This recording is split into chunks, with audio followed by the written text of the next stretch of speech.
外交部除了发新闻说明之外，也发电给我们所有的外馆，那一方面了解更多的资讯，同时也能够加强安全。那台湾并没有直接出口这一款的呼叫器，那台湾出口的呼叫器没有爆炸的问题。我想把事实厘清那是怎么样的一个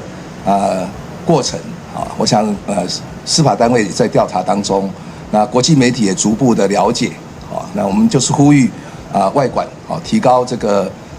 注意这个安全。最近有没有跟以色列驻台的代表跟他见面，跟他表示关切之类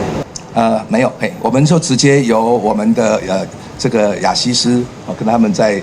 联系当中。